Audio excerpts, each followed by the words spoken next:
जय हिंद दोस्तों, आप सभी का स्वागत है हमारे इस यूट्यूब चैनल बाय एमडी धीवर पर। सो फाइनली दोस्तों, आपको वीडियो का थंबनेल देख करके पता चल ही गया होगा कि हम किस बारे में बात करने वाले हैं। जी हाँ दोस्तों, हम लोग बात करने वाले हैं जितने भी लोग डीएलएड के लिए ऑनलाइन काउंसलिंग कराए थे उन सभी लोगों का 19 तारीख को जो पहला मेरिट लिस्ट है वो जारी कर दिया गया है। और आप सभी ने देख ही लिया होगा कि आपको कौन से कॉलेज में आपका नाम आया हुआ है, ठीक है। और अभी तक आपने नहीं देखा तो जल्दी से जाइए एससीईआरटी की वेबसाइट पर और वहाँ जा करके अपना नाम चेक कर लीजिए।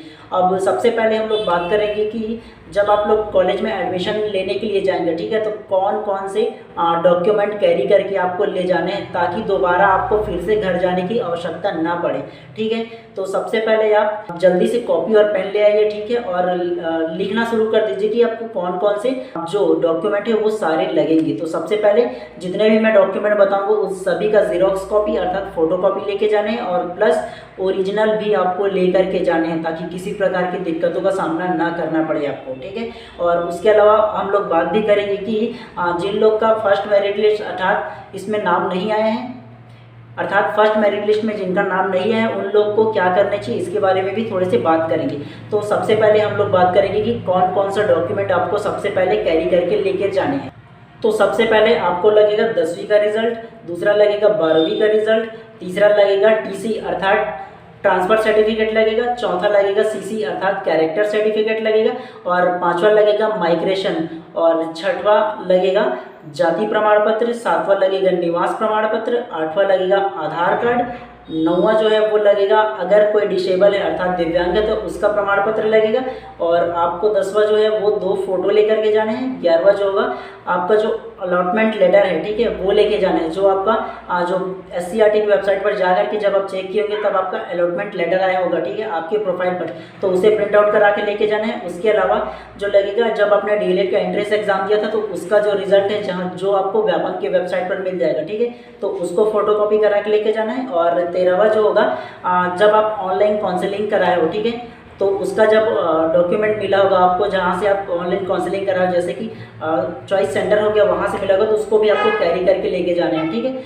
तो इतने सारे जो डॉक्यूमेंट है उन सारी चीज़ों को आपको कैरी करके ले करके जाना है, फोटो कॉपी प्लस ओरिजिनल दोनों।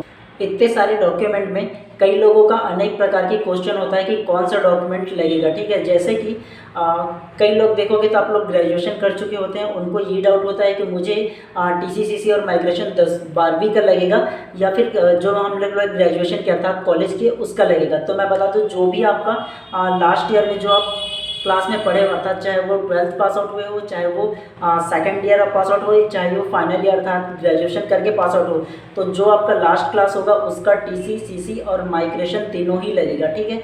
अब एक सवाल आता है कि माइग्रेशन कहाँ से ले, ठीक है, तो माइग्रेशन आपको ऑनलाइन मिल जाएगा, ठीक है, जहाँ जिस कॉलेज में आप पढ़े हो उस कॉलेज के वेबसाइट में जा करके या किसी भी चॉइस सेंटर में जा करके माइग्रेशन ले सकते हो, ठीक है। अब माइग्रेशन लेने के लिए जिस कॉलेज में आपका नाम आया होगा तो उस कॉलेज का नाम आप सजेस्ट कर देना कि इस कॉलेज में मेरा नाम आया है तो इस कॉलेज से मैं दूसरे कॉलेज अर्थात कोई भी कॉलेज में ट्रांसफ़र होने वाला हूँ, तो उसका आप नाम बता दीजिएगा। चॉइस सेंटर वहाँ का नाम डाल के आपका माइग्रेशन 2 से 3 घंटे में निकाल के दे देगा, ठीक है, तो आप वहाँ से माइग्रेशन ले सकते हो। अब दूसरा सवाल ये आता है कि माइग्रेशन के अलावा जो अलॉटमेंट लेटर है वो कहाँ से ले, तो आपने जब काउंसलिंग कराते वक्त एससीईआरटी की वेबसाइट पर अपना आईडी पासवर्ड डाल करके जब आप काउंसलिंग कराए हो तो वहाँ आपके प्रोफाइल में एक अलॉटमेंट लेटर आएगा कि आपको ये कॉलेज मिला हुआ है, यहाँ जाके आप एडमिशन ले लीजिए, ठीक है। तो उसका फोटो कॉपी भी कराना आपके लिए जरूरी है, उसको ले करके भी जाना है, ठीक है। उसके अलावा ऑनलाइन जो काउंसलिंग कराए है उसका भी आपको फोटो कॉपी ले करके जाना है और याद रहे आपको जितने भी आपका डॉक्यूमेंट है सारे डॉक्यूमेंट का ओरिजिनल लेकर के जाना है, ठीक है, वहाँ वेरिफिकेशन होता है, ठीक है। तो इतने सारे डॉक्यूमेंट आपको कैरी करके लेकर के जाना है। अब रही बात फीस की, ठीक है, तो अगर गवर्नमेंट कॉलेज में आपका नाम आया है, ठीक है, तो सबसे पहले आपको लगेगा 3000 रुपये फीस लगेगा। उसके अलावा अगर आपका जो नाम है वो प्राइवेट कॉलेज में है तो किसी कॉलेज में 19,000 है, किसी कॉलेज में 20 है और किसी कॉलेज में 22,000 है, ठीक है। तो भैया मैं आपको बता दूं चाहे वो गवर्नमेंट कॉलेज हो या प्राइवेट कॉलेज हो एक्स्ट्रा ही लेकर के जाना भैया, ठीक है, लगेगा जितना है उतना ही, लेकिन आपको और किसी भी काम के लिए भी लग सकता है, इसलिए आप बिल्कुल भी नज़रअंदाज बिल्कुल भी आपको नहीं करने हैं, एक्स्ट्रा कुछ लेकर के जाना है और सारे document xerox copy plus original सारे लेकर के जाना है ताकि वहाँ आपको किसी भी प्रकार की परेशानियाँ ना हो। और आप एक ही बार में एडमिशन करा करके आए, ना कि दोबारा आपको फिर से घर फिर आपको कॉलेज, क्योंकि कॉलेज दूर रहता है इसलिए मैं आपको सजेस्ट कर रहा हूँ। चलिए तो अब बात करते हैं उन लोगों की जिनका फर्स्ट काउंसलिंग में नाम नहीं आया, वो क्या करें। ठीक है, अगर भैया ये मान लो अगर कि आप ST SC कैटेगरी से बिलोंग करते हो, अगर आपका नंबर 40+ आया हुआ है तो भैया आप वेट कर लीजिए। ठीक है, सेकंड लिस्ट, मेरिट लिस्ट या थर्ड या फोर्थ लिस्ट में आप लोगों का भी आ सकते हैं। अगर OBC कैटेगरी से हो और जनरल हो तो अगर 50+ होगा तो बिल्कुल भी आपका भी आ सकता है, तो वेट करके देख लीजिएगा भैया। ठीक है, और जितने लोगों का फर्स्ट काउंसलिंग में नाम आया है, चाहे वो प्राइवेट में हो चाहे वो गवर्नमेंट में हो, ठीक है भैया, उन सभी लोगों को हमारी तरफ से बहुत बहुत शुभकामनाएं। जाइए जल्दी से आप लोग अपना एडमिशन ले लीजिएगा भैया। ठीक है, क्योंकि 6 दिन सिर्फ आपको टाइम दिया हुआ है, 19 से सीधा 24 तक की आपको डेट दिया हुआ है, तो इतने दिनों के अंदर में आपको एडमिशन लेना है। ठीक है, तो जल्दी से जाइए एडमिशन ले लीजिए और हमारी तरफ से बहुत बहुत आप सभी लोगों को शुभकामनाएँ। और हाँ भैया, अंत में जाते जाते चैनल को लाइक और सब्सक्राइब जरूर करते हुए जाना भैया। ठीक है, क्योंकि इतने सारे इन्फॉर्मेशन देने के बाद हमने तो आपकी मदद कर दी भैया। ठीक है, अगर आप हमारी मदद नहीं करोगे तो देख लो भैया, दुनिया गोल है, लौट करके जरूर आती है भैया। ठीक है, तो लास्ट में इतना ही कहेंगे, सब्सक्राइब करते हुए जाना।